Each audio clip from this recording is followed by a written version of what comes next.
telapak 18 penakluk naga, atau yang biasa dikenal Xianglong Sepajang, merupakan teknik telapak tangan dari geng pengemis Kaipang. Ilmu ini adalah teknik eksternal terkeras yang dapat mendominasi lawan dengan kekuatannya yang luar biasa. Selain tapak melankolis milik Yang Guo, ternyata hanya ada satu atau dua ilmu eksternal yang mampu menandingi kerasnya teknik ini. Dalam video ini kami akan membahas sejarah dari telapak 18 penakluk naga. Tentu banyak yang tidak tahu kalau sebelumnya tapak ini adalah 28. Mari kita lihat historinya.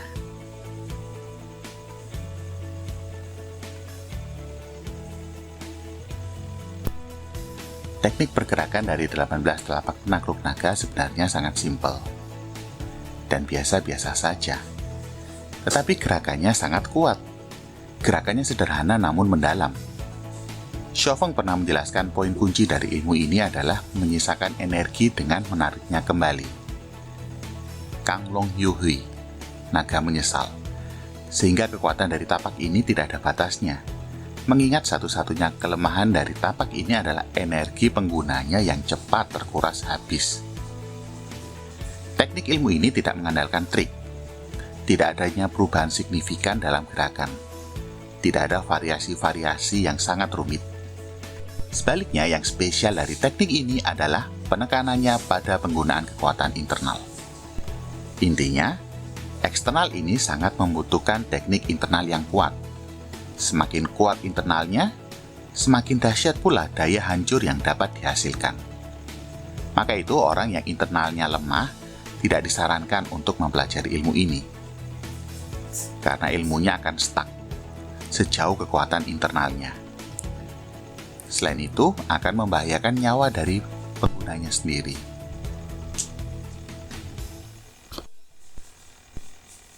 Seperti kita tahu, Yiluji adalah penerus terakhir yang menguasai kesemua 18 jurus. Penerus-penerus Yiluji tidak memiliki ilmu internal yang sangat kuat.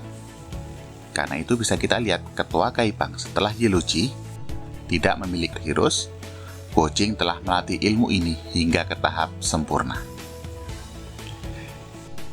Dari kisah Demigod and Semi-Devil berlanjut hingga ke trilogi Raja Wali, tidak banyak orang yang menguasai ilmu ini dengan baik.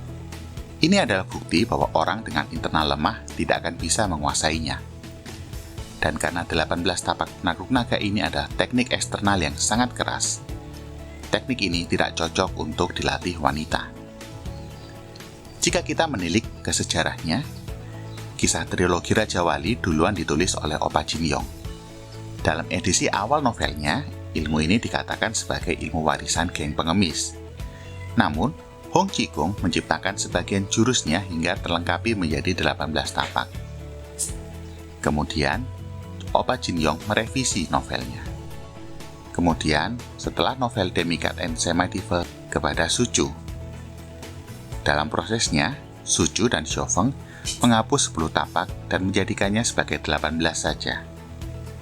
Alasan dari 10 tapak itu dihapus adalah karena sifatnya yang duplikasi dan terlalu bertele-tele.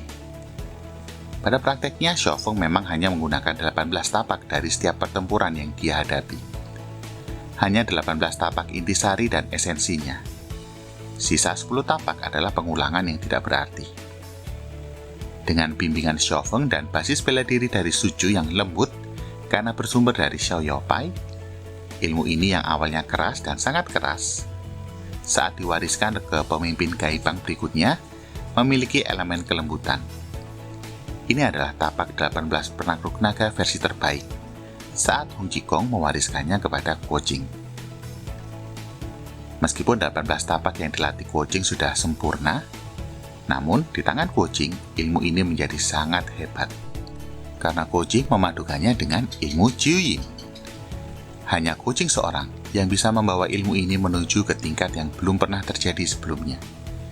Menciptakan puncak baru dalam seni bela diri dan menjadikan kekuatan dari 18 telapak tangan penakluk naga semakin tak terbatas. Ini adalah titik di mana ilmu yang kaku menjadi ilmu lembut. Selain itu, karena Guo Jing mempelajari jurus ambidexterity dari Zhou Potong, gerakan tangan kiri dan kanannya bisa saling melengkapi.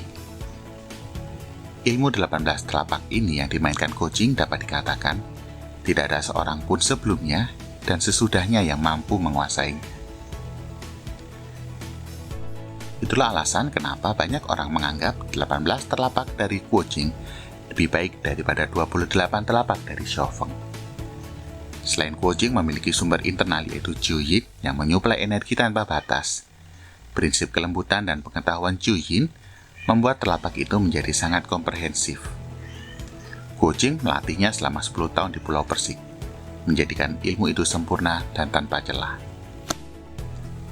Kucing akhirnya mengajarkan ilmu ini kepada dua bersaudara Wu Dunru dan Wu Xiongwen. Sayangnya ilmu yang sedemikian luar biasa ini tidak berguna di tangan kedua bersaudara tersebut. Mereka hanya bisa memamerkan teknik telapak tangan tersebut, namun gagal memahami esensinya. Selain itu, mereka juga tidak memiliki internal yang baik. Kemudian, ketika menantu laki-laki dari Kucing, Yiluji, mengambil alih sebagai pemimpin Kaipang, Kucing juga mengajarinya 18 telapak penakluk laga. Menurut kata-kata dari Yellow Dress Maiden, Yiluji adalah penguasa terakhir yang mampu menguasai ke-18 telapak penakluk naga ini dengan baik. Itu artinya, setelah Yiluji, tidak ada ketua-ketua lain yang mampu menguasai ke-18 ini dengan sempurna. Mereka hanya mampu mempelajarinya hingga ke tapak 14 saja. Sisa 4 dari tapak itu menjadi hilang. Pada saat ilmu itu diturunkan Xi Wolong, malah hanya tertinggal 12 saja. Tentu saja 12 dari telapak tangan ini tidak mampu melawan Cheng Kun. Itulah sebabnya di era HSDS, Kaipang semakin menghilang. Yang dulunya organisasi nomor 1, sekarang sudah tidak dipandang lagi di dalam dunia persilatan. Untungnya, sebelum Kucing mati, dia mengkompilasi set lengkap dari ilmunya yang ditaruh di Gunung Pudu di Pulau Persik bersama dengan pusaka ilmu lainnya yang rahasianya bisa dikuak dari pedang pembunuh naga dan pedang langit. Jujiro lah yang menemukan warisan ilmu tersebut.